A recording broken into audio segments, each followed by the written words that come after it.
Ndër zonat që ka prani të infeksionit me fruth është pjesa e ferizajt, është më tepër e theksuar, po nëse fëmia është i pa vaksinuar, mund të manifestoj forma të rënda klinike. Vaksina është, përveç se është një obligim ligjor, është edhe mbrojtje për fëmijët e ta.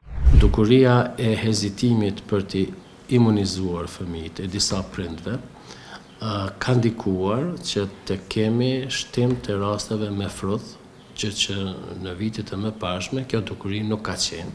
Kështu që muajin e kaluar ne i kemi pasur gjithsej 15 të spitalizuar, këtë muaj e kemi vetëm një pacient të spitalizuar. Ndër zonat që ka prani të infeksionit me fruth është pjesa e ferizajt, është më tepër e theksuar. Andaj kjo dukuri e cila është duke na paraqitur këto muajt e fundit është për pasojë e hezitimit të disa prindve që të mos i vaksinojnë fëmijët, hezitim ky që nuk duhet të justifikohet dhe nuk është i arsyeshëm. Dhe ata të cilët deri më tani ata prind nuk i kanë dërguar fëmijët e vet që të vaksinojnë, duhet që se të vaksinojnë.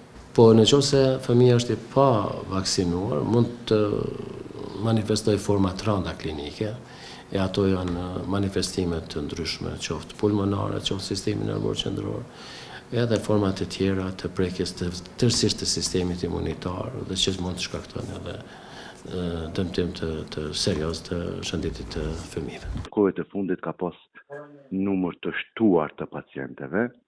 Në mesin e tyre ka pas disa raste sporadike të cilat kanë qenë me frokë, por kemë testuar dhe disa për tyre i kemë uzuar për në klinika universitare të Prishtinës, disa për tyre kanë qenë me rastet të paratitit, por mund të kanë ato në numër të vogël.